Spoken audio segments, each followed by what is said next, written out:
हाय viewers, आज हम start कर रहे हैं MySQL डेटाबेस।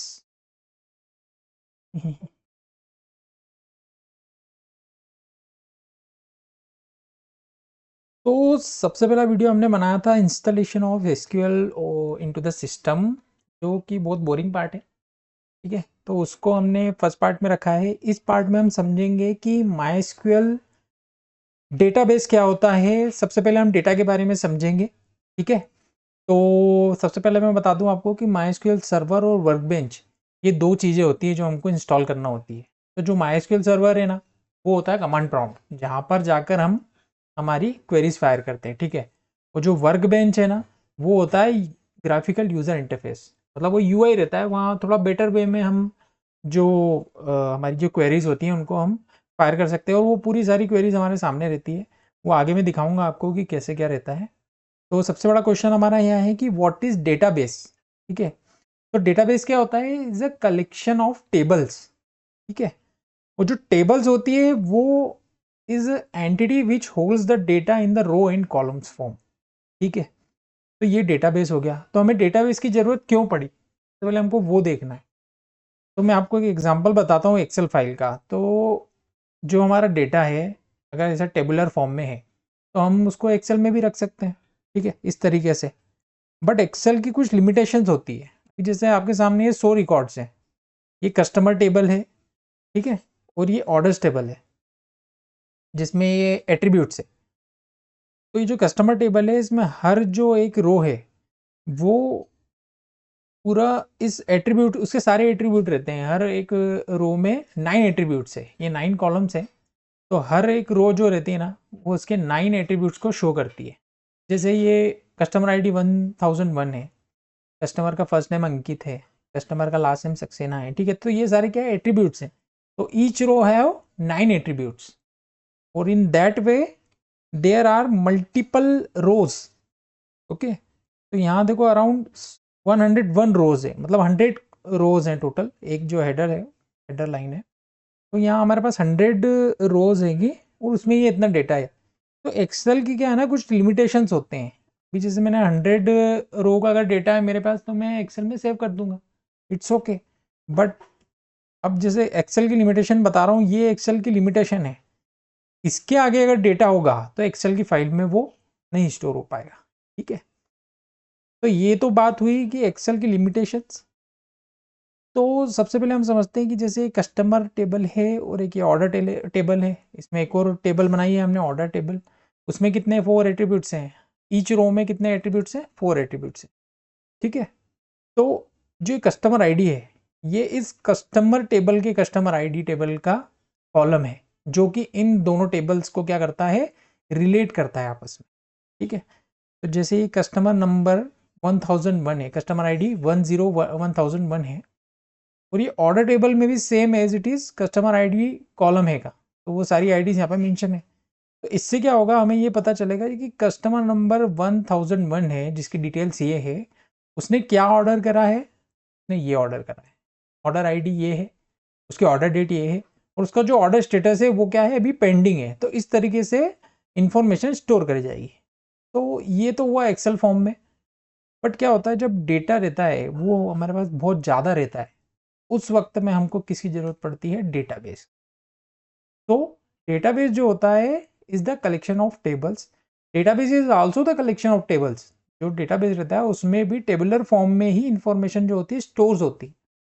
और जो टेबल्स रहती हैं वो क्या होती है? They are entity which holds the data in rows and column form. ठीक है, तो जैसा हमने एक्सेल में देखा, ठीक उसी तरह सारा जो डेटा रहता है वो डेटाबेस में टेबुलर फॉर्म में ही स्टोर होता है। बट जो डेटाबेस है उसकी काफ़ी ज़्यादा स्टोरेज रहता है, तो हम बहुत ज़्यादा डेटा वहाँ पे रख सकते हैं, बहुत सारे टेबल वहाँ पर क्रिएट कर सकते हैं। मे बी एक्सेल में लिमिटेशंस होंगी, उसकी शीट्स की भी लिमिटेशंस होगी। बट डेटाबेस में हम multiple database and multiple tables we can create, and we can relate them with each other in a single database. Okay, database में भी हम डेटाबेस क्रिएट करके अलग अलग डेटाबेस क्रिएट कर करके उसमें टेबल क्रिएट कर सकते हैं। जैसे मैं आपको एक एग्जांपल देता हूँ कि डेटाबेस कहाँ पर यूज़ होता है। तो उसका एग्जांपल, सबसे बड़ा एग्जांपल है ई कॉमर्स वेबसाइट्स। ठीक है, तो जो अमेजन है, फ्लिपकार्ट है, मिंत्रा है, तो ये सब क्या यूज़ करते हैं? डेटाबेस यूज़ करते हैं। इनके खुद के डेटाबेस होते हैं। ओके, ये एक्सेल में जाकर के स्टोर नहीं करते हैं डेटाबेस को, इनके खुद के डेटाबेस होते हैं। तो जब भी हम अमेजोन के, अगर कोई यूज़र होगा आप में से, अमेजन, फ्लिपकार्ट, मिंत्रा यूज़ करता होगा, तो उसके पास साइन अप, जब भी उसको पहली बार वो अमेजन को एक्सेस कर रहा होगा, तो उसे दो ऑप्शन मिलते हैं, या तो साइन अप मिलता है और साइन इन मिलता है। साइन अप का मतलब होता है अगर वो अमेजन को पहली बार यूज़ कर रहा है तो उसे वहाँ पर उसका साइन अप करना पड़ेगा अकाउंट। ओके, उसको अपना अकाउंट क्रिएट करना पड़ेगा। और साइन अप करते वक्त है ना, वो बहुत सारी डिटेल मांगता है अमेजन। ठीक है, जैसे नेम मांगेगा आपका।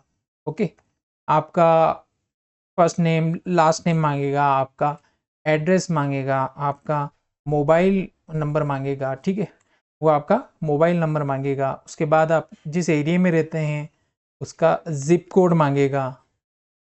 ओके, जिप कोड मांगेगा, जिप कोड मांगेगा, उसके बाद पिन कोड मांगेगा। तो वो एन नंबर ऑफ आपसे डिटेल्स मांगेगा जो उसको रिक्वायर्ड होगी।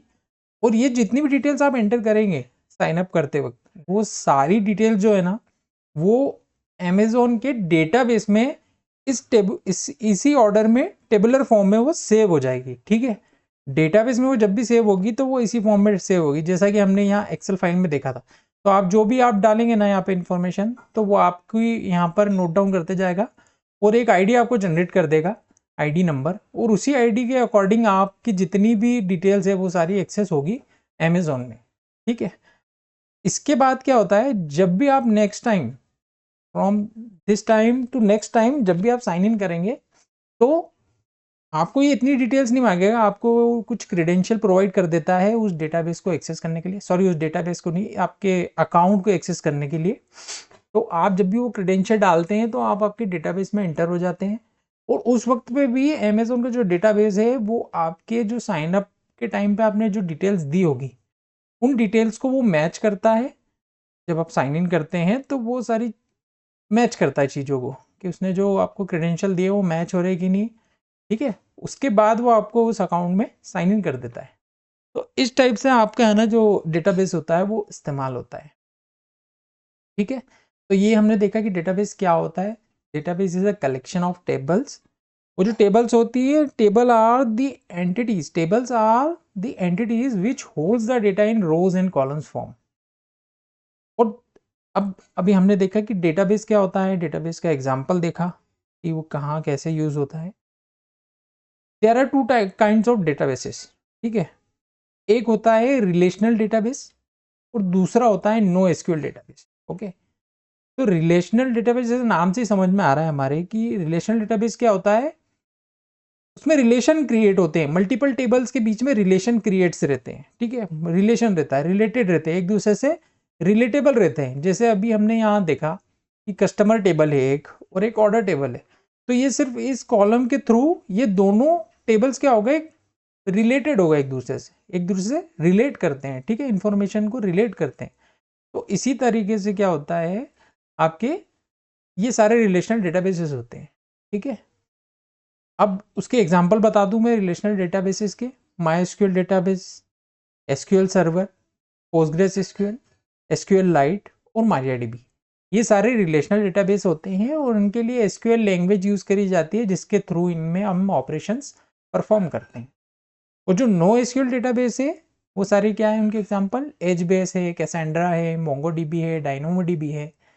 ये हमारा फोकस करने वाला टॉपिक नहीं है, क्योंकि हम रिलेशनल डेटाबेस पढ़ रहे हैं और जिसमें हम माई एसक्यूएल पढ़ेंगे, एसक्यूएल पढ़ेंगे, माई एसक्यूएल पढ़ेंगे। ठीक है, तो ये दो चीज़ें पढ़ेंगे हम। और नो एसक्यूएल डेटाबेस जो रहता है उसके लिए अलग लैंग्वेज हमको पढ़ना पड़ती है, उसके बाद हम एक्सेस कर पाते हैं। बट रिलेशनल डेटाबेसेस को पढ़ने के लिए हमें एसक्यूएल पढ़ना पड़ेगी और हम ये सारी डेटाबेसेस को एक्सेस कर सकते हैं। ठीक है, इसके बाद एक लास्ट चीज़ है कि what is the difference between my SQL and SQL.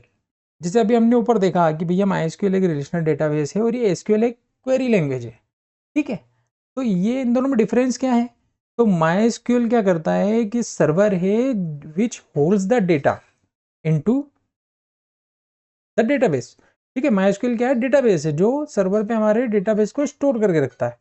और SQL क्या है, SQL स्ट्रक्चर्ड क्वेरी लैंग्वेज है जो कि रिट्रीव करने के लिए डेटा को उस डेटाबेस से हमको रिट्रीव करना है, उसके लिए यूज की जाती है।